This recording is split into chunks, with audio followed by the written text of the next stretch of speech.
Hey everyone, how you doing? This is Ahman Green, Green Bay Packers all-time leading rusher, and you're watching Packers Total Access Live, your daily source for Packer content. Go Pack, go!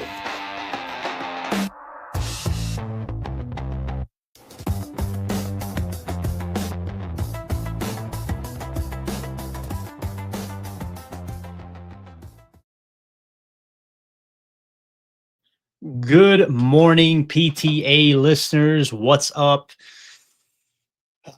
November 11th. The morning after, I say morning, man, it's 2:00. What am I talking about morning? It's been one of those mornings. We may or may not have slept in today, and rightfully so. We were up to about 2:30 editing videos and getting audios out for the podcast listeners. So obviously a late morning for your boy Clayton here. Just want to get in here and talk some football with you guys and gals after that tough loss to the Eagles. Watching social media, I've been trying to lay back in the shadows a little bit, kind of see how everybody's feeling, that type of thing. So this could be a little bit different episode. All right. Let's just start it off. This is PTA. Welcome. If this is your first time tuning in, appreciate you making us a part of your morning. Obviously, we wish it was a victory Monday morning, or Tuesday morning, I should say. Instead, it's going to be a reaction Monday/Tuesday. It still feels like a Monday, obviously. So as Coach Lynn says in the chat, go Pack as always. Yes, sir. A. McCrae says too depressed. There you go. Listen, if you're one of those fans that you're depressed this morning, right? You're discouraged, what have you. I get it. I understand, man. If you're a fan that's still optimistic about the fact that the Packers are the number 7 seed and they control their own destiny the rest of the year, I understand that too. I get it, right? I probably lean more toward that side of the fence than the crap, there's no hope. I had somebody reach out again this morning. I get this way more than probably other podcasters. I don't know if it's a good thing. It's not good for business because the shock value typically drives the ratings, right? It drives the views. People will show, oh man, look at this guy went off the rails. He was pissed off about this and that. You guys know that's not how I fan. My mind immediately goes to what happened? Why did it happen? Let's kind of break this thing down. Let's reverse engineer it. Let's try not to make assumptions or clickbaity comments based off of emotion, right? And if you think that's a boring way for someone to fan and you don't want to listen to that content, I understand that as well. I get it. I completely get it. But that's just how I am. That's the fan that I am. But I had somebody reach out and saying, once again, like they always do, man, you're the even kill podcaster. You're the guy who doesn't overreact, and I appreciate that. I appreciate the kind words. The reality is, I'm frustrated too. I listen to some people's responses, and I don't mean this. I really don't mean this in a disrespectful way. Let me kick these shoes off. We're gonna get comfortable. I tell you, it's gonna be a little slower paced podcast. I usually put stuff together and try to be organized. We're just gonna hang out, talk ball this morning.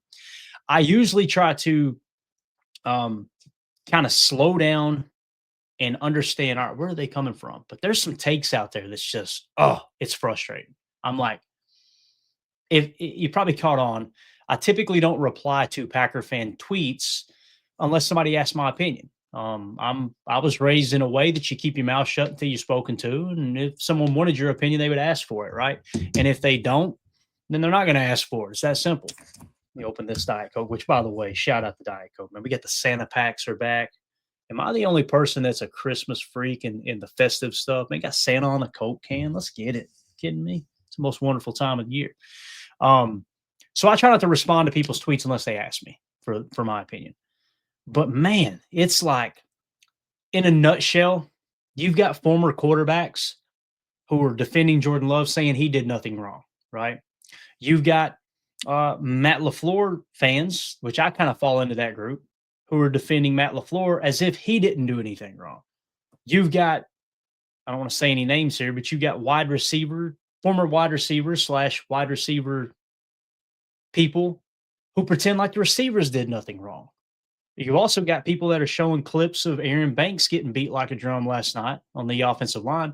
And then you've got offensive line coaches commenting, talking about why the offensive line didn't do anything wrong.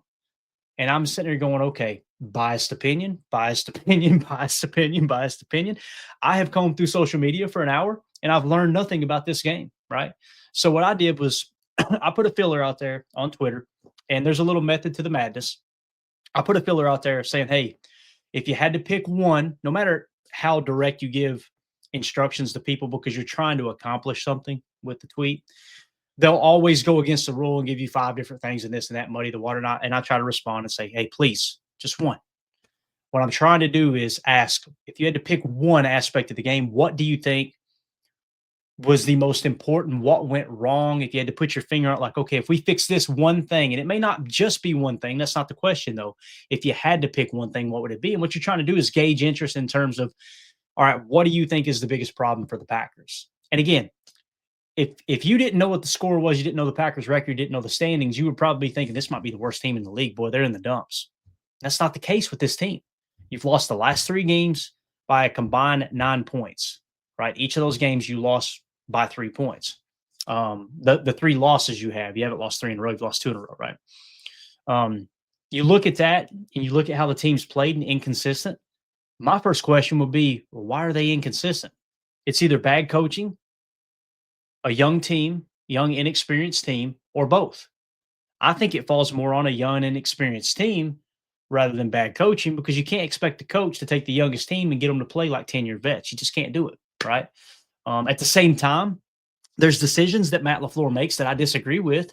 Not that I know more about football than him. Lord knows that's not true. But there are times when I feel like that, So I put the tweet out, and I'm compiling information. I'm going to try to get it down to 4 choices, and then we're going to do a poll question on that.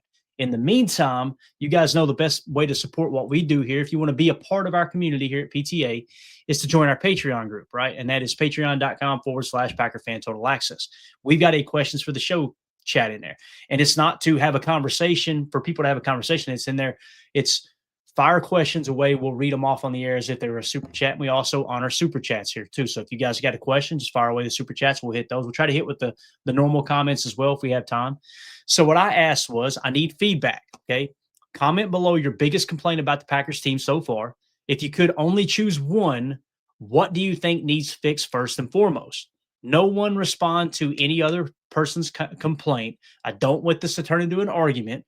I just want to have a conversation on the show about those complaints. Thank you. All right. Thanks, everyone. So hopefully that didn't come across as demeaning or anything like that. But I just wanted to kind of get a feel, because, again, I know how I feel about the game. Ironically, when I launched this podcast, this YouTube show, you know what my main goal was? My main objective was? This is going to crack y'all the hell up, because I failed miserably at it. And I don't know if it's even possible to do a podcast like this. My main goal was to not give my personal opinion, but give other people a platform to other Packer fans to kind of voice their opinion, and then me react to their opinion, as opposed to, here's what they need to do. Here's what they need to do. Here's what they need to do. Obviously, it's impossible to do a podcast that way. But this show is going to be kind of geared around that, okay? So let's jump into it. First of all, there was a comment that came in. And again, it's supposed to be questions for the show. So when people make comments, I'm not mad that you made a comment, but just understand that it's supposed to be, okay, this is supposed to work like super chats, essentially, right? And then I can fire a question in there and then use everybody's response. So again, it's just giving the listeners, the loyal listeners of PTA, a voice, so we can kind of see how they feel on the show. All right. So this comment, anyway, Pack90 says, I feel our interior O-line held up better after the Jenkins injury. I'm interested to see how they hold up against the Giants D-line this week. I kind of agreed with that last night, Pack90. And again, we'll go into the question, but I want to respond to this. When Elton left, I literally said out loud, I wrote down the negative mark on the notes and said, all right, Elton Jenkins has left the game. And I thought, now we're going to find out if Elton's a problem or if he's actually holding this thing together. I got to agree with Pack90. I didn't miss him. I don't mean to take a shot at an injured player, but never at any point in the game did I feel like, boy, we're really missing Elton out there. I just didn't feel like that. I don't know if anybody else agrees with that or not.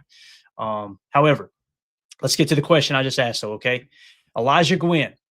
Probably won't surprise anyone, but predictable play calling. And if I disagree with these guys, please understand, I'm not saying that I'm right and you're wrong. I'm just giving my opinion along with responding to your comments, okay?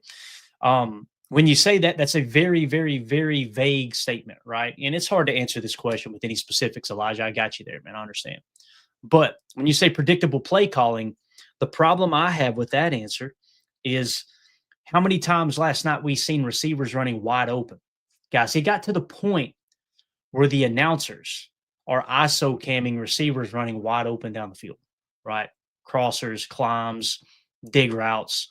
And it's like, man, I don't know why he didn't throw that. One particular where Jordan scrambled for like 5 yards as he tucks it to run and moves up in the pocket, right?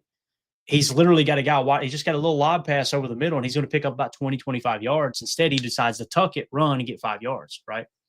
The great quarterbacks, they probably throw a little pump fake or even act like they're going to run and then just toss it over there and they pick up the game. Jordan didn't do that. That's one of the many plays last night where I felt like, okay, that one was on Jordan, just like there was stuff on Josh Jacobs, right? We talked about that last night. You got receivers running the same routes. Josh Jacobs and Malik Heath running the same spot and just sitting down, and Jordan going, guys, y'all were supposed to mesh. He's expecting them to mesh. And then you're going to hit the open guy coming out of the window. And then because he's looking at that, waiting for them to, crap or get off the pot, they just kind of sit in the same spot zone together. Matt LaFleur didn't design that, right, Elijah? Like when you say predictable play calling. Now, everybody is highlighting the fourth down run there, right? That the Eagles called that play out. And now there's somebody going back and finding the many times that they called inside zone, inside zone, inside zone. We've been very vocal. I want to see more outside zone runs. I don't remember seeing one last night. I could be completely wrong. I don't remember seeing one. Again, that's you, Matt LaFleur, molding the offense to fit Josh Jacobs' running style. You could say that's an excuse for Matt LaFleur. I'm not trying to make an excuse for Matt LaFleur. I've said it over and over and over. I want more outside zone, even with Josh Jacobs. But at the same time, what you understand why Matt LaFleur is not calling more outside zone runs is because that's not Josh Jacobs' running style. We've now went from wide zone boot scheme to duo and power looks, right? So, and pin and pull, things like that. So it is what it is. You signed a great football player in Josh Jacobs, and you've molded the offense around his strengths is essentially what's happened, right? So, so again, Elijah Gwynn, he says predictable play calling. Got it, buddy. Bungie Cheddarbug says unimaginative play calling. What happened to the old LaFleur? My question is, Bungie, once again, what do you mean by the old LaFleur? Again, you kind of see the common thread when you ask these questions to fans. They're very, very vague answers. It's not, hey, if it had been unimaginable play calling, I want more play action bootleg plays, get on the perimeter with 3 window. Heck yeah, got it. That's a solid answer, right? But when it's just what happened to the old LaFleur, what do you mean by the old LaFleur? He's getting raked over the coals for motion. We're still running motion, right? He's getting raked over the coals by some fans for being too aggressive. He's getting raked over the coals by other fans for being too conservative and running the ball in a 4th and 1. Guys, listen, I got to be real here. I'm going to be honest for a minute. I'm always honest. I shouldn't say that. I'm going to be very, very upfront. If the argument is we should not run on 4th and 1, I can't get on board with that. Everybody's pointing out that they called out the inside zone run. In that situation right there, if you can't gain a yard, you don't deserve to win the ball game. Now, why did it get blown up? You got to ask yourself that, right? Why did the play get blown up? Well, first of all, when you think about it, oh boy, they've changed the settings again on me. This is unbelievable, man. Absolutely unbelievable. Oh boy. All right, we're going to roll with the Viking purple today, I guess. Let's go with just black offset for a second here. I don't know why StreamYard just decides to change stuff randomly in the moment. I looked down and it was giving me a notification to click this, clicked it, and it changed the color. Anyway, so with the 4th down call, I lost my train of thought there. Thank you, StreamYard. You guys are awesome. With the 4th down call, you're not going to convince me you should pass in that situation, right? And the offensive lineman got their ass kicked on that play. Everybody's talking about they called the play out. Guys, do you think that they were going to catch them off guard running an inside zone on a 4th and 1? You're not going to catch anybody off guard. You look at the hat count and go, do we have a shot? And the quarterback's got to make that decision, right? Jordan's got to make that decision. Do we have a shot? We do. Okay, let's try to run it. If they blow the offensive line up, they were the better team on that play. It's that simple. I'm not going to be convinced that, hey, you should pass in that situation. And again, Bungie Cheddar didn't say that specifically. I'm just adding that to it. That's one example of where people are saying, oh, he's running the same play. It's predictable. It's like, yeah. All right. Packers Girl 79 says, stop beating ourselves with penalties. Agreed. It's tough, man. It's tough. The penalties are tough. And listen, I know people hate it when fans blame the refs, but boy, there was a tweet that went out. I'm gonna show you guys. I'm gonna read this tweet. I need to show it to you really, but I'm just gonna read it to you. I actually just quote tweeted it out earlier this morning. Invisible Insider tweeted this out. Okay, he's got 15,000 followers. Decent account, right? Clay Martin is the head official for Monday Night Football. We had the Dirtbag watch earlier in the week, right? In his career, visiting dogs, ATS, 40-18, 69% win percentage, okay? Visitors plus 3.5 or less, ATS, 20-3, 87%. Eagles specifically, when Clay Martin is the head ref, 4-2 ATS. That's against the spread, by the way. 66% win rate. He runs the same crew that almost got suspended last season. Good luck, Packer fans. So it says this was before the game started. This is at 1:53 p.m. Eastern time yesterday. And again, well, did the officials decide the game? Not necessarily, but boy, oh boy, that tush push where they left a second and a half early, that was interesting. Let me get me a drink. I apologize. So again, when you see that type of stuff, it's frustrating. Hey, FBI, says Turt. I don't know if he's, yeah. I think I know what he means there, but we'll just leave that one alone, Turt. So, stop beating ourselves with penalties. Agreed. We do commit penalties, obviously, right? And again, why do y'all think that is? Do you think that's bad coaching? I think it's part of the problem, right? It's got to fall on the coaches. And immediately when you say bad coaching, people think Matt LaFleur. People think Adam Stenavich, right? I'm just wondering, what the hell? Does Luke Butkus have new picks on people over there or something that he keeps his job? Because the reality is the offensive line has gotten worse ever since he took over as O-line coach when Stenavich was promoted to OC because our coaching staff got poached, right? Again, if it's on coaching, Matt LaFleur ain't out there working with the offensive line's technique.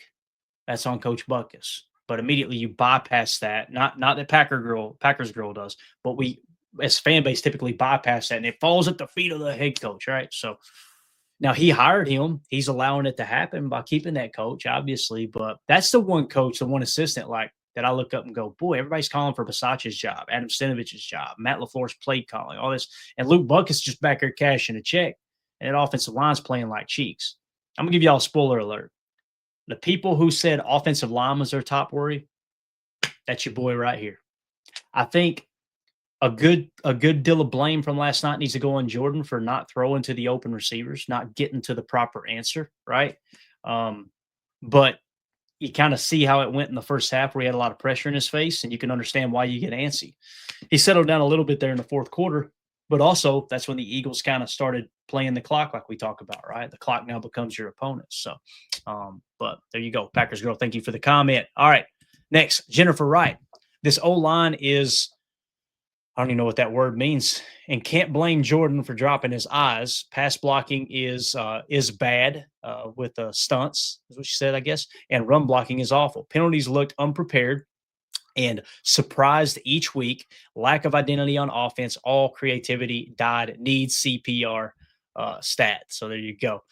So Jen, essentially what she's saying here, offensive line is a problem, right? And I love the detail that she provided. Thank you for that, Jen. Thank you so much for the detail. So that's where I'm at. And here's what's crazy is when you played the Eagles in the playoffs last year, when that game was over, our post-game show, we immediately shifted the focus to what does this team need?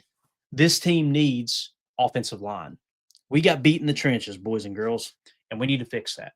That's immediately where we went to. So what'd you do in the offseason? You spent a second-round pick on Anthony Belton, who's not playing right now. You went into free agency, and everybody says it's a $77 million contract for Aaron Banks. However, that is a one plus 3 more years, essentially, is the way it's set up. You could get out of that contract this year if you want, save a little money if you think he's not the guy, right? So Goody agreed with us based off of what I always say. If you want to know how where people's priorities lie, look at their checkbook and look at their calendar, right? Well, his calendar, obviously he spent time scouting because he went out and drafted a second-round offensive lineman thinking we need offensive line help. He spent the checkbook on a left guard. It just looks like he missed on Aaron Banks. That's what it looks like. That's part of the game too. This Goody is another person, once again, fielding the youngest team in the NFL. The people who want Matt LaFleur fired are all saying this roster is loaded with talent. What makes you think they're loaded with talent? We've seen Wicks drop a crucial play. And again, the receiver apologists are on Twitter going, hey, it's hard to run full sprint down the field, make that catch. Everything about the NFL is hard. So we're just going to, the receivers are off the hook now. Listen, the Watson, you guys know I'm fired up about Christian Watson. I think he's better than he's ever looked. Last night, he made a crucial play there in the fourth quarter that set up that score, right, to give us a shot down the stretch. But that ball that bounces off his helmet, I got to be honest, and I said this in our in-game chat over in the YouTube chat. It was a low football IQ play. On that particular play, if you let him pick that pass off, right, as opposed to trying to play defense and knock it down, essentially he's going to be down inside the 10. Made the same comment about Xavier McKinney intercepting a pass earlier in the year, and everybody raked me over the coals for it. Guys, it's non-debatable. That's a high football IQ play to let them pick that pass off right there. Either that or go for the catch. The problem is Watson didn't even try to catch the ball. He misjudged the ball. Both of them kind of did, to be honest with you, the DB and the receiver. But Watson made that catch the last 2 weeks where he just turns around, it falls right in his lap. If he turns around, the ball is right here, and the DB is over the top, right? And you got a 6'4" receiver that should be able to go up and make that catch. Now, how do I know that? We've got definitive video evidence of the ball hitting him in the damn helmet. So think about this. Your 6'4" receiver keeps his back to the ball, runs straight to the DB and plays defense, and the ball hits him in the back of the helmet. Guys, I don't care what your football experience is. I don't care where your bias lie. You're not going to convince me that was not the receiver's fault in that situation. It's just not going to happen. It's physically impossible for it to not be the receiver's fault when it hits him in the back of the helmet. What that tells me is he misjudged the ball. And listen, receivers do that from time to time. Watson's been on a heater since he got back. He's going to make mistakes too. I'm not saying he's a bad football player. Nobody's saying that. But you got to call a spade, man. The ball hit him in the helmet. And on top of that, it was a bad football IQ play. If you get to the point, what I mean by that is if you get to the point like, oh crap, I don't have a shot at this ball. Well, you made a mistake. You misjudged it. Let's set that to the side, right? But when you make that decision, oh crap, he's overthrowing it. You've got to know in your mind, let him intercept it here. If he intercepts it here, I tackle him. They're down inside the 10 as opposed to us risking getting a punt blocked and having to perfectly pin them back. I could be wrong. You guys correct me if I'm wrong, but I think that ended up being a touchback. What's that do? That costs you roughly 15, 20 yards, depending on if it was going to be inside the 5, 15 yards of invisible yardage, which adds up in a game where you lost by 3 points and you held their offense to 10 points, which, by the way, shout out to the defense, man. The defense looked great, right? The defense looked great. That's a positive coming out of this game because we talked about how the Eagles had a really good offense. Their passing game, guys, was humming.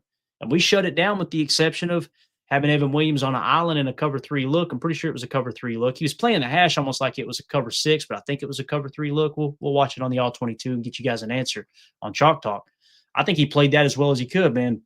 Even backpedaling at the top of the stem and then made his break, was right there on the ball. Devonta Smith just made a great play. That's the former number 10 overall pick in the draft. And you guys correct me if I'm wrong. Did he win the Heisman or am I getting him mixed up with somebody else? I think he won the Heisman as well. So it's a good football player, man, making a good play on another good football player. That's what it is, right? So anyway, and again, I'm just kind of spitting these thoughts out, and I'm not saying anybody's wrong and I'm right. I'm just giving you guys my opinion while reading everybody else's opinion. And these are great too, man. You guys crushed this over in the Patreon group. So thank y'all so much. Nick McSwain, kind of broad, but I would say execution. There's times when players are open and Love is missing the read.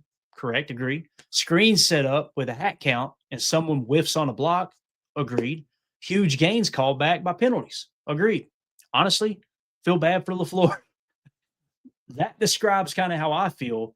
And that kind of describes how Ryan Schlipp felt this morning as well. Okay. So I'm going to play a clip for you guys. I'm coming back to these. All right. Cause I definitely, I want to finish them. You guys, like I said, this is good stuff. This is good conversation piece. But since we're kind of on this topic, okay.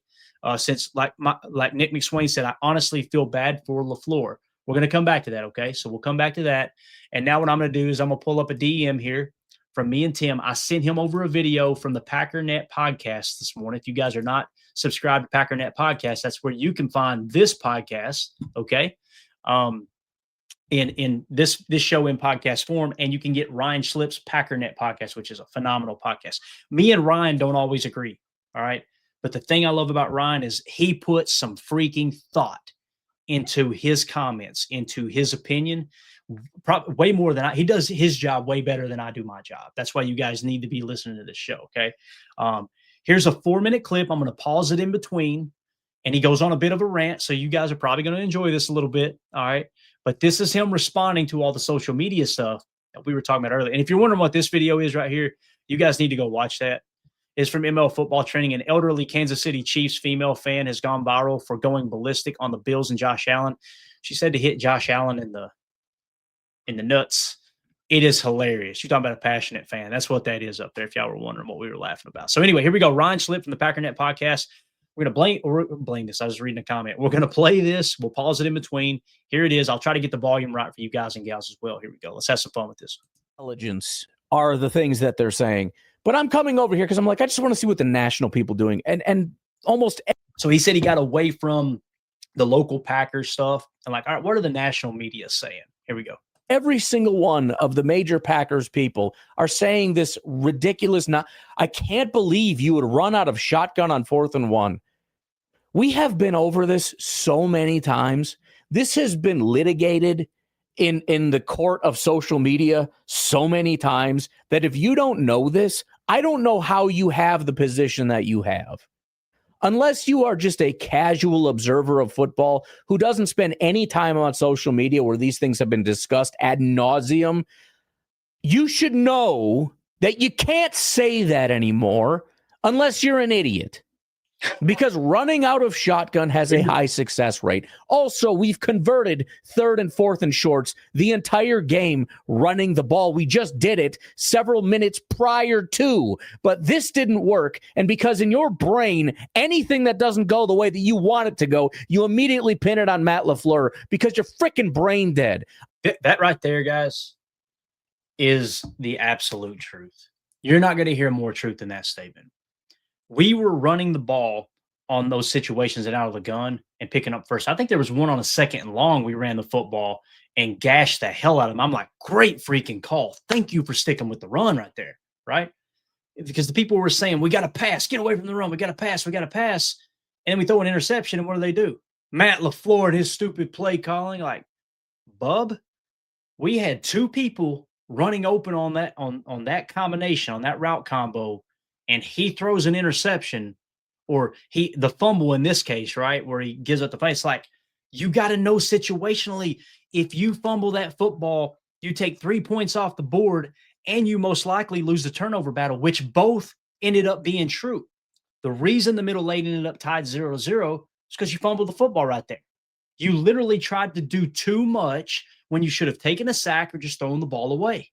And then you take the field goal. You're up 3-0 in the middle late. They did not score because your defense was playing absolutely solid, and easy math. The ball game's tied at the end, and you're going for a win with the field goal on that last drive, as opposed to trying to get down there somehow, some way, and tie it up. So again, you lost the middle eight, and you lost the turnover battle on one play where it was a bad play by the quarterback. And again, if you want to say it was the offensive line, we'll break that down on Chalk Talk. That'll definitely make Chalk Talk. I may look up after Chalk Talk and go, man, the offensive line's the reason. But again, comes back to what Jen was talking about and others were talking about, right? The offensive line. If Goody whiffed on the left guard that he got in free agency, and he whiffed on the 2nd round pick who's not good enough to start on this offensive line, who I think we would all agree is playing pretty bad, how the hell is that Matt LaFleur's fault? Well, he ain't getting them ready. Okay. Anyway, let's continue. I can't tolerate that crap anymore. Oh, this conservative play calling. What conservative play calling? You can't see if the receivers are wrong. You don't know what they're doing down the field. But because Jordan Love throws a check down, in your mind, that means Matt LaFleur called in the headset and said, Jordan, here's the play. Throw it 1 yard down the field to Jacobs, and that's it. Ignore everybody else. That's what I want you to do. Is that what you think is happening? Is that? And listen, people are doing that because they're posting this in real time, and I haven't seen the all 22. All we're all watching is the TV copy. How the hell do you think that's a bad play call when you cannot see down the field the combinations, the side adjustments, the post snap reading of the defense, and we're all trying to figure that out watching the all 22 four times through. How do you know that initially? Again, people have went into their corners and said, "Here's the problem, and you're not going to convince me otherwise." That's what's going on. And how stupid you are? Is that what you actually believe is happening? Even though they're showing you the replays, they're showing you guys wide open down the field the entire game, and Jordan isn't pulling the trigger, but you believe that Jordan dinking and dunking is Matt LaFleur's fault. I absolutely cannot tolerate that level of stupidity. We're watching a game where Jordan is not comfortable in the pocket. He will not keep his eyes down the field for more than a second because he's panicking. And he's panicking because our offensive line is dog crap. And he doesn't trust our receivers because our receivers are dog crap. We're watching our quarterback fail the coach. We're watching our offensive line fail the coach. We're watching the tight ends and the receivers and the running backs fail the coach. And they will not execute, and they're failing over and over and over again. And anytime we are given any insight as to what's going on down the field, we see over and over and over again Matt LaFleur is calling the exact right plays to get people open. And again, he's not just saying this, guys. The broadcasters are showing you replays of guys running wide open across the middle of the field. And it's not like, occasionally that'll happen, and then you go back and watch the all 22. You go, yeah, but Jordan can't get that throw off. He's got a guy in his face. On those particular plays, he's already off that read and somewhere else. Teams study coaching tendencies, right? They study, the concepts that we like to run the most. We always talk about dagger and slot cross and wolf and curl flat and all these different, kind of the ones that are the staple of Matt LaFleur's offense. But also teams also watch the tape and they scout these quarterbacks and they go, okay, if 78% of the time when they're in a trips left, he throws to this underneath route, then all we got to do is bait him into throwing that underneath route and have at least a +1 hat count to tackle them for a short loss. That stuff's going on behind the scenes with other teams scouting. And then when the play happens on the zeroed in TV copy, fans are going, Matt LaFleur's too conservative. And here's the thing. With this whole Matt LaFleur hate thing, it's every year there's something that's popular in the fan base that they want to latch onto and go, all right, this is it, guys. This is what we're complaining about this year, right? That's the thing this year. That's the thing. Every year there's something that we kind of remember earlier in the year. It was Rich Bisaccia, right? When was the last time they called for Rich Bisaccia's job, guys? Now we're on to Matt LaFleur. It's just this constant. I am too lazy to watch every snap multiple times in the all 22. I'm too lazy to do that. So we've got to find one person that's at fault here. One. And that's going to be the scapegoat. That's going to be the guy we complain about. Oh, yeah, look at this group. Yeah, they did that. And it becomes this fun, popular thing to do. The memes. What cracks me up is the people that are making fun of Matt LaFleur for going over to the desk and looking at the tablet. If he hadn't done that, people would be going, look at him. He's just standing on the sideline, not doing anything. Go talk to your quarterback. Go draw something up. Why is he just standing there? He's just defeated. He's given up. Instead, he's like, let me get the hell away from this noise. Let me go over here and all right, what are they doing? What are they here? All right, there. Guys, the people who are making fun of him for that, they couldn't draw up a damn play to save their life. I challenge them. Here's how I know. You can say, hey, man, people that tweet that type of stuff out, Coach Lynn knows about this. Other coaches know about this. The people who tweet that type of stuff out, do me a favor. Give me a 20-minute breakdown. I want you to get on the telestrator and tell me what went wrong here. What are they actually doing? They'll never do it. I've invited people on the Chalk Talk before that disagree with me strongly in other chats, and they just go, oh, yeah, funny, and they just change the subject. because they know when the lights are on and this camera's rolling and that microphone light is green and we're actually talking ball, breaking down X's and O's, breaking down tendencies, breaking down splits, breaking down technique, breaking down concepts, breaking down route combinations, breaking down is it a pick aside, is it a high lower, is it a true progression? All these things, they don't have a damn clue how football works. And they damn sure won't put themselves in the environment, in the arena to go, oh boy, they know I don't know football now. So they just want to rant. And listen, if people want to rant away. That's why I don't respond to other people's tweets unless they ask me my opinion. And that's not from any level of authority, like I know more than them. It's just my mama taught me, unless somebody asks you a question, keep your mouth shut. And if you ever open your mouth before I ask you to, I'm going to smack you in it. That's how I was raised. So, all right, let's continue. All we hear is Matt LaFleur needs to be fired because of play calling. Why? Well, because he's running the ball. Why would you run the ball? And then on one side, we got people saying, I can't believe how much we're running in second and long. And then somebody else comes along. Here we go. I can't believe we're running in second and long. Listen. And says, why would you run play action out of second and long? And I'm like, well, what's the problem with doing that? Well, nobody would run it out of second and long. We just did. So nobody's going to believe it. Oh, yeah. Except for the fact that he does run it out of second and long. And that's what everybody's upset about. You guys don't know what the hell you're talking about.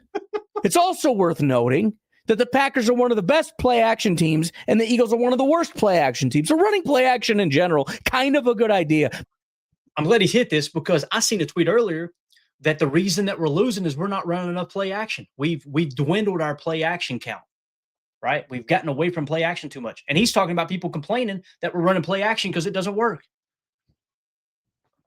But you know what? Let's just find the most ridiculous random things to get upset about. Let's just do that. Because I came into this game deciding Matt LaFleur was the problem. And so when the game doesn't go well, I'm just going to say that Matt LaFleur's the problem. I have no idea what I'm talking about. I'm arguing with people who are telling me, well, nobody's open down the field. You can't see down the field. And there was at least 4 or 5 times we saw they kept showing us, well, so-and-so is open, but I don't know. Jordan just didn't throw it. That's really weird. And then I go on social media and I see, oh, this conservative play calling has got to go. And Jordan's having a terrible night. And the receivers are having a terrible night. And the run game is starting to work. And I go on social media and I see, I don't know why he's running. Why are we running? I don't understand. What? I don't know what you're talking about. So anyway, I thought that was really, really good. And again, me and Ryan don't always agree. We laugh about it behind the scenes because we've had really heated conversations and disagreed in the past. But that's being a fan, right? Everybody's got the right to disagree. Everybody's got the right to go, well, okay, that's your opinion. This is mine. We can agree to disagree, right? That's the part of what makes fandom so great, right? That makes the game of football so great. But as I was listening to him rant this morning, I was like, gosh, man, we are the same person in this specific situation. And again, it doesn't mean that Matt LaFleur isn't at fault. It doesn't. It doesn't. The answer, the unpopular answer is there are a bunch of people at fault. And with all that being said, you've lost these 3 games for a total of 9 points. What's that tell you? You are in every single ball game, whether it's a bad team or a good team. These people that get upset that you play down to a bad team, right? And you barely squeaked by with that one.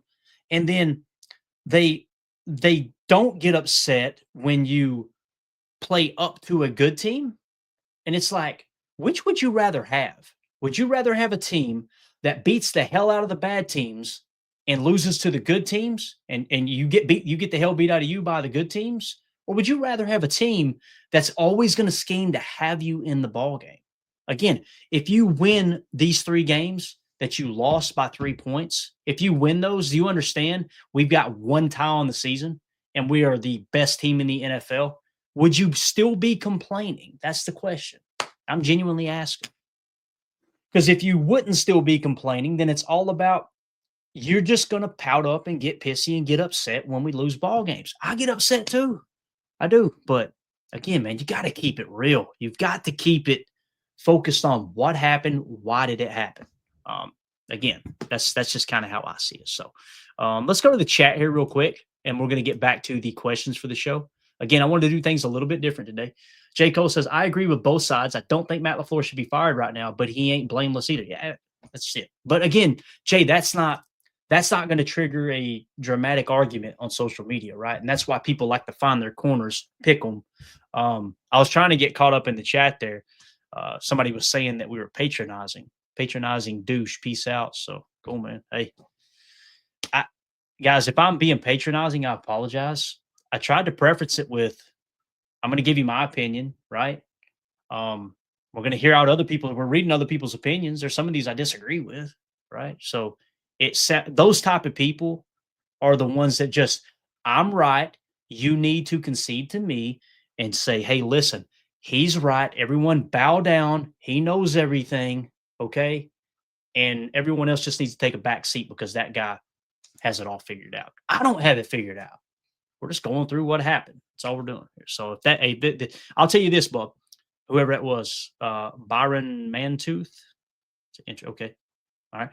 Byron Mantooth, if you're looking for content where everybody agrees with you, I think the show for you, man. This ain't Clayton's Packers Total Access. This isn't Coach Lynn's Packers Total Access or J. Cole's or Jen Wright's or Nick McSwain's or anybody else's. This is Packer Fan Total Access. It's a place where all the fans come together and we have a respectable conversation about it. Again, Ryan wasn't going on the fans just then. He was going at the national media. So why are you getting upset? So, all right, let's move along here. Chuck Jaggers, my man, says, in my opinion, y'all got to quit with these acronyms. Is that an acronym? Is that the proper way of saying that? When you just you kind of shorten the words down to letters? Because I'm not hip at all to the lingo nowadays that I have to ask Emilio and Jacob, what's that mean, guys? Papaw Bailey over here slow. So, in my opinion, it doesn't seem like coach can go against the elite coaches when it's crunch time. We build a finesse team, but we play in one of the coldest cities in the NFL. I thought about that last night, guys. I did. Not that we're a finesse team, but is this team built to play in the cold weather?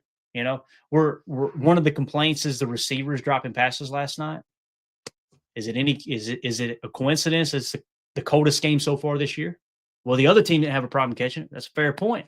It doesn't mean that that's not a problem for us, right? So I think that's why they were trying to go a little heavier too and run inside with Josh Jacobs. The problem is that it looks like you whiffed on your offensive line. And it doesn't help that Elton Jenkins laid out of camp, right? He was a little bit disgruntled, going to the script club and all that, and hanging out. Oh, that training camp. It was so nice to put it behind us because there was just so many things. Aaron Banks was banged up all training camp, so he's kind of been behind the eight ball. You'd like to think a veteran that you pay good money to can figure it out quicker than the younger guys, but, it is what it is, right? So I like what J. Cole said there, though. Matt LaFleur isn't blameless either, right? No doubt about it. All right. So he goes on to say, coach needs to do better on offense when the game is on the line. Tired of 3rd and long and the opposing receiver reminding us how very just mediocre our cornerback room is. See, that I've got to push back there, Chuck, a little bit because I told myself when I was making notes, I wish you guys could see this desk I got's covered in the whiteboard stuff so I can write. I got grease notes everywhere. I've got a crap ton of notes. And I promised myself I put in big, bold letters, I will not complain about the defense because I will feel like such a hypocrite if I complain about the defense because the defense, I thought they did more than enough for us to win that ball game. So I'm not telling Chuck he has to do that or anybody else. I'm just saying me personally, I can't allow myself to complain about the defense today. They did their job. Wasn't perfect. It'll never be perfect. But boy, oh boy, holding the Eagles offense to 10 points with people like Saquon Barkley, A.J. Brown, Devonta Smith, Dallas Goedert, who I think he's got 7 tutters on the year. Nick Sirianni, a top 10 winning percentage in the history of the game, and he's already got a Super Bowl ring. And you hold that offensive group. He's an offensive coach, by the way. This is his offensive scheme. You hold them to collectively 10 points. I just can't. I can't complain about that. Now, with what he's saying there, with Coach LaFleur can't go up against the elite coaches. I'll push back a little bit, Chuck. I understand what you're saying. It seems like I would change elite coaches to got to have it games, right? I feel like that's where LaFleur has struggled, if I'm being, completely transparent. But against elite coaches, he owns Sean McVay. And a lot of people think Sean McVay is an elite coach, right? He's had success here lately, if I remember correctly, against Mike Shanahan or Kyle Shanahan, right? He just beat Mike Tomlin. Now, if you're saying none of those guys are elite, then we can just agree to disagree. But when I think of who are the elite coaches in the league, Andy Reid, we beat Andy Reid. What was it? Not last year. I think it was Jordan Love's first year as a starter, right? We beat Andy Reid in Lambeau. So I think he can beat elite coaches. Now, I will say this about Sirianni. Sirianni's got his number. There's no two ways about that, man. Sirianni has Matt LaFleur's number, and I don't feel bad for saying that. Like that's just the reality of that situation, and that could change. Hopefully, it does. But again, what did you guys see last night? You seen our veteran Elton Jenkins go out. When I say our veteran, I mean he's like the only I don't want to say the only veteran on our offensive line, but he's the most aged veteran, right? He's supposed to be the glue for that offensive line because he barks out all the protection calls and everything right at the center position. Zach Tom is definitely our best offensive lineman. I think we would all agree with that. But what did you guys see? Elton Jenkins had to leave the game, and it kind of felt like Sean Ryan plugged in and played pretty decent, but the offensive line was still a problem. I really feel like Sean Ryan wasn't the problem. You guys let me know in the chat if y'all disagree with that.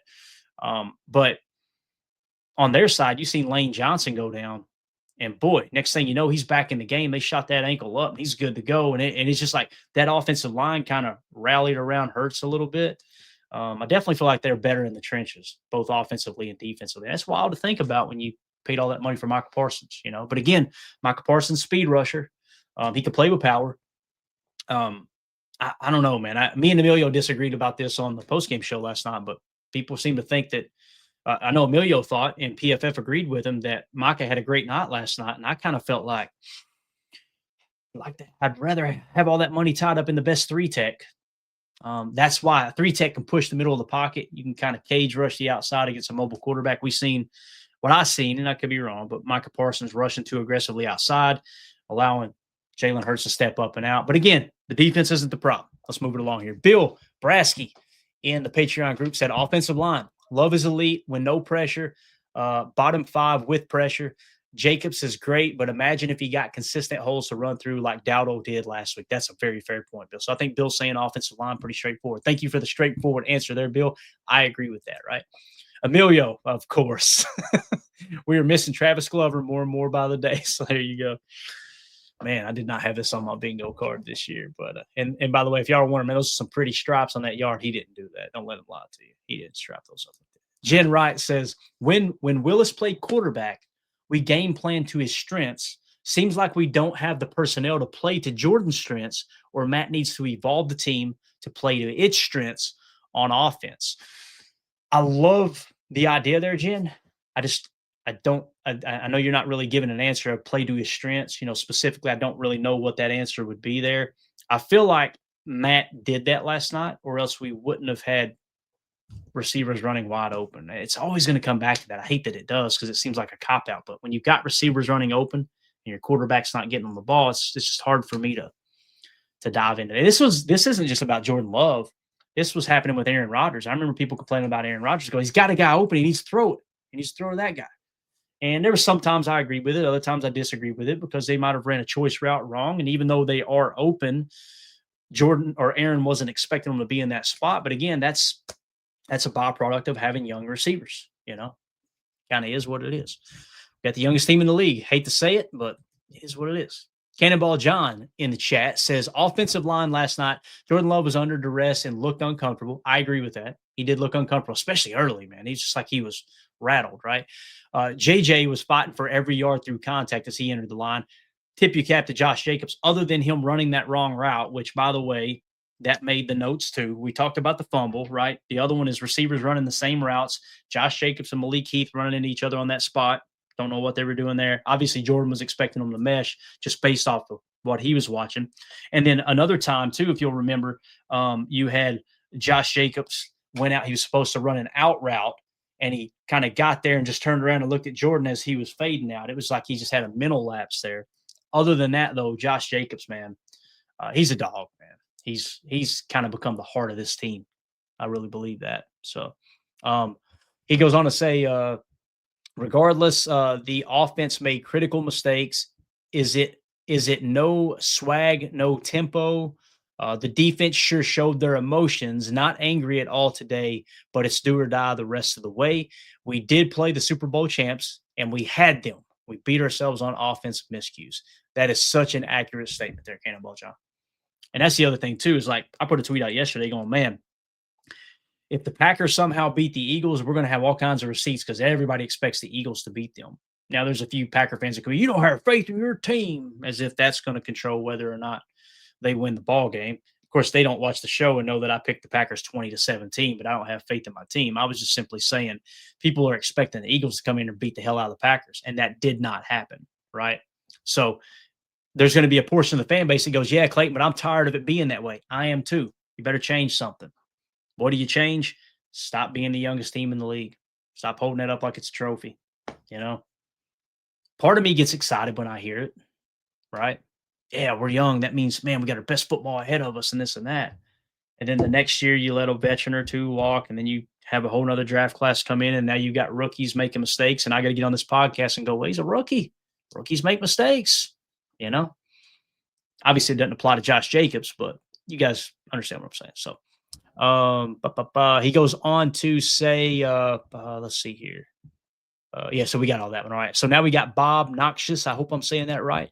Says, Love is where things really need to improve. He's missing reads and throwing into tight coverage too often.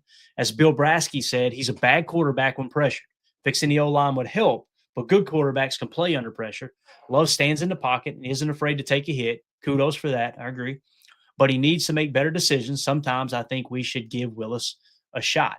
I disagree with the give Willis a shot. Not saying I'm right and you're wrong, Bob, but everything else you said there, I think is pretty spot on, man. You fix the O-line, it does help. But I can also understand him having the mindset of, yeah, but man, a franchise quarterback, you should be able to handle the pressure, right? That's what you're getting paid $50 million for. And that's the problem with that contract. You hold out for that and you get every penny you can. I'm never going to fault a player for that. But with that is going to come an extra level of criticism, right? It really, really is. So, yeah. All right.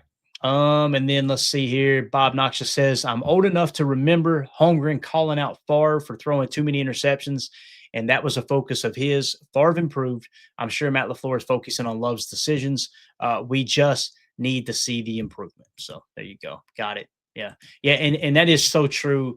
Holmgren kind of kept Favre in check, right? I think we would all agree with that. When Favre would get too far out there, you know, all the sound bites, no more rocket balls, please. Right. Remember him saying that. And then the story came out that when he played for Mike Sherman jumped Favre's ass over an interception. And Favre said, what are you going to do about it? He said that to Mike Sherman. What are you going to do about it? And he just grinned like, you're not going to bench me.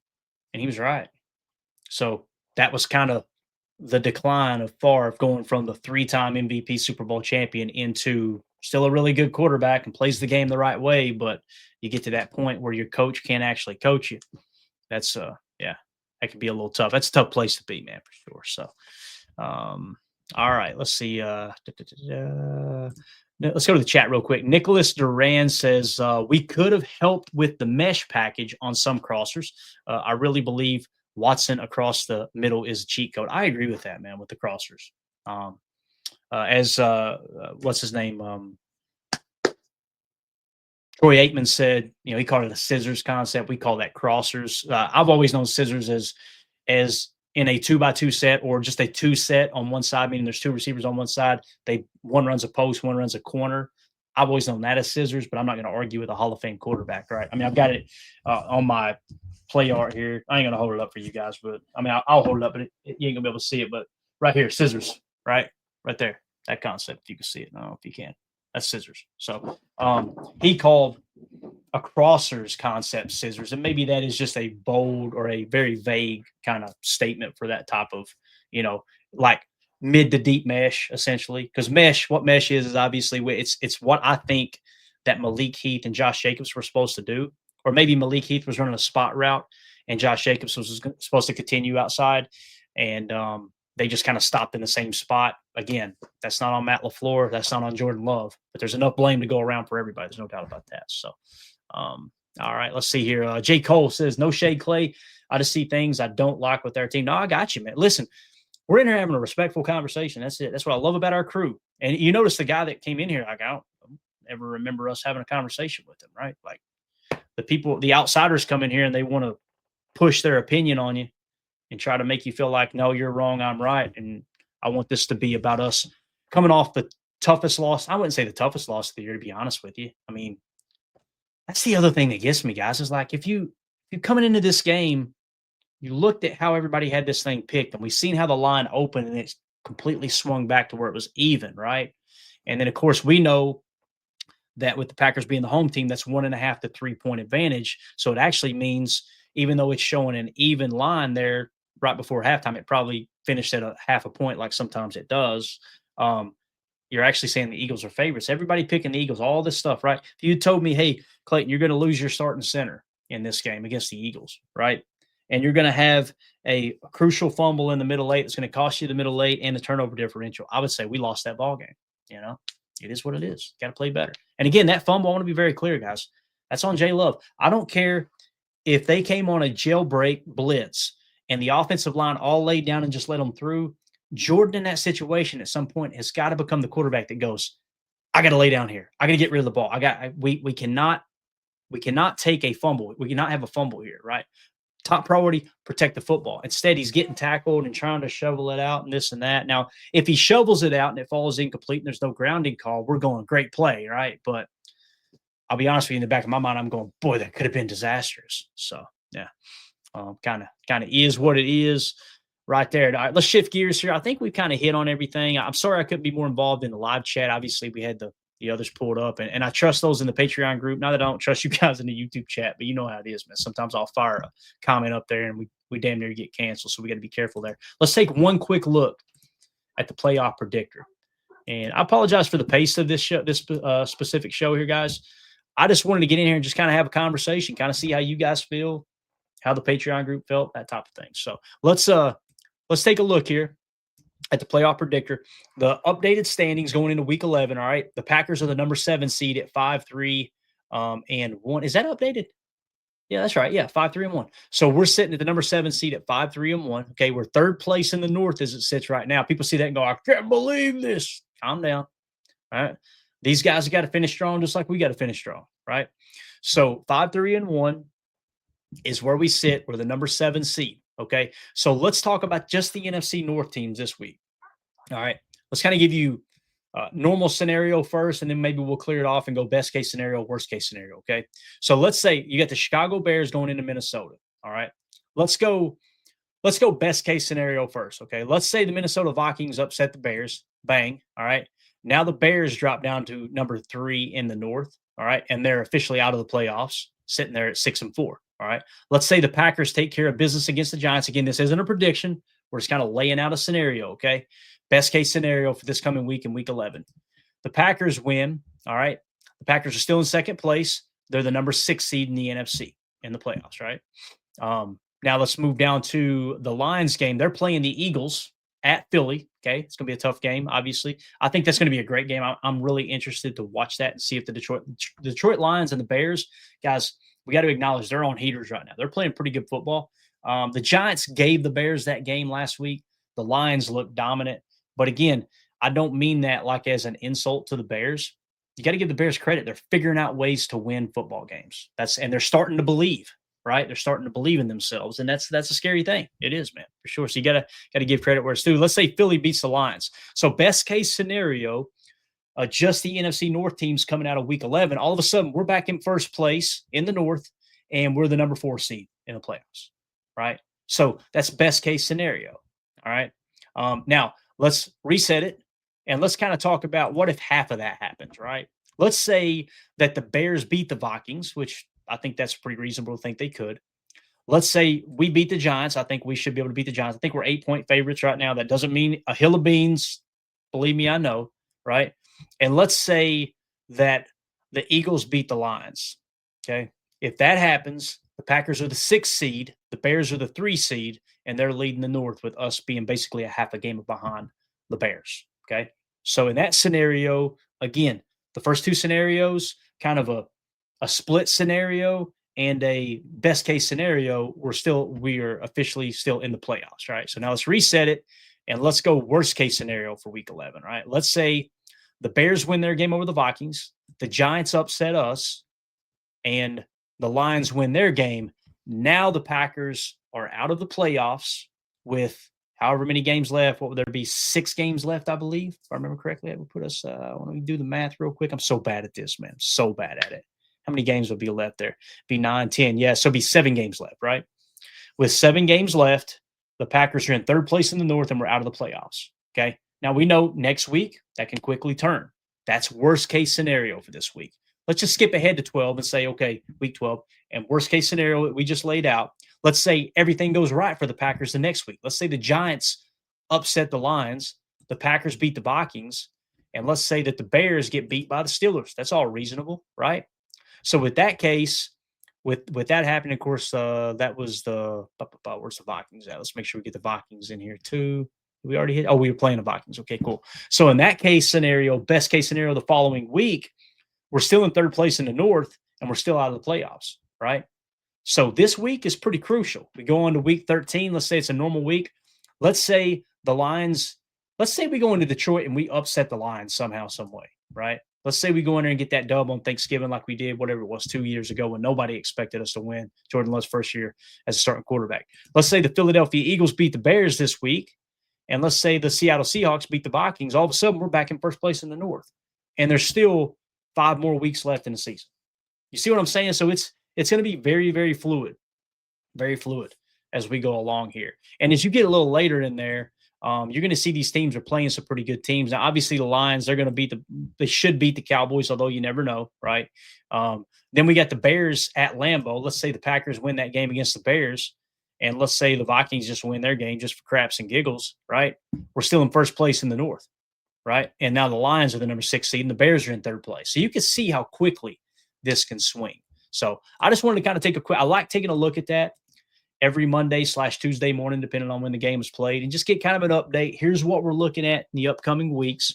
I promise you the Packers aren't looking at it this way. You got to take it one game at a time, and they got to figure things out on offense. They got to, man.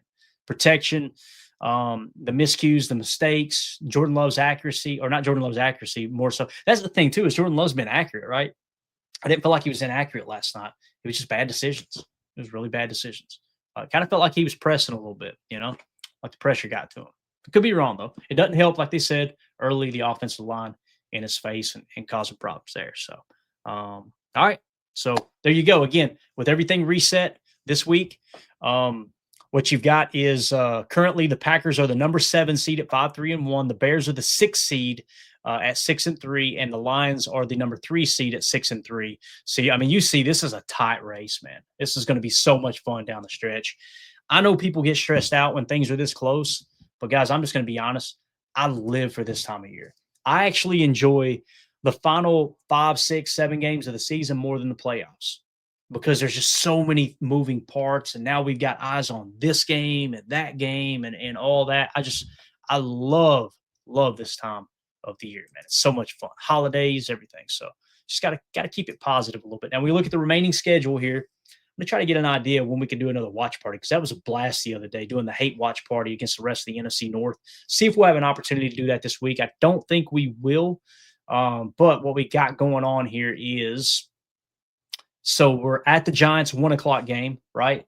The Lions are at the Eagles for Sunday Night Football. Okay, got it.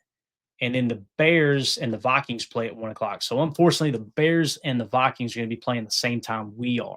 So the good thing about that is we can, in our post-game show after the Giants game, we can give you guys a quick recap of what happened with the Bears game against Bears-Vikings. We're going to be Vikings fans this week, guys. I hate purple. I hate the Vikings, but I pray to sweet baby Jesus they knock off the Bears and kind of give us – that's the other thing, too. These other teams could stumble at any moment. You just can't count on that. You got to go out and try to play your best football.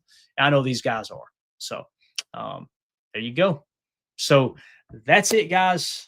I'm going to wrap up here. Thank y'all. I didn't expect this many people to jump in here. I really appreciate y'all hanging out with us. If you would hit that like button, hit subscribe, click that bell icon so you're notified when we go live in the future. If you're on X, hop over to YouTube, hit subscribe for us real quick, and you can be a part of the conversation. It's a lot easier for you to see everybody else's comments, and y'all can kind of hang out. I love our comments because it kind of monitors itself. We got a great group of fans in here that want to talk ball and do it in a respectful way. Everybody's opinions welcome. Just don't come in here being an ass like what's his name was. He got his feelings hurt, and now he's Looks like he's going to unsub. Oh, no.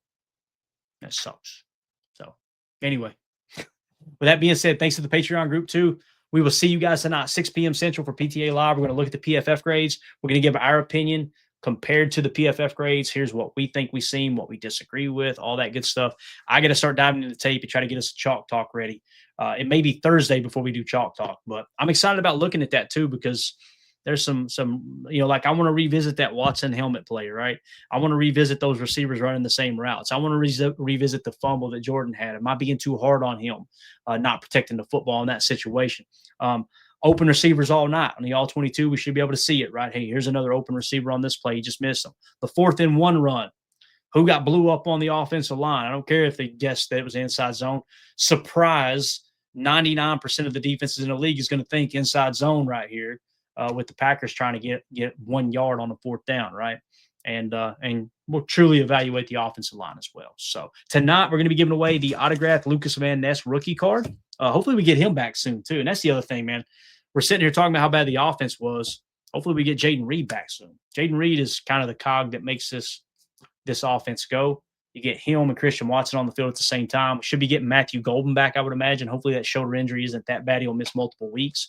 I thought Luke Musgrave did pretty decent, although it'll probably make chalk talk. That was a tough look when he didn't lower his shoulder and run for that first down. He just kind of fell underneath the defenders. You got to pick that up there, man. You just got to. So, got to. All right. That's it, guys. Everybody have a wonderful evening. We'll see y'all tonight. And, as always, man, go Pack, go. This is PTA. My name's Clayton, and we will see y'all later. Here we go. We're out. Bye, guys.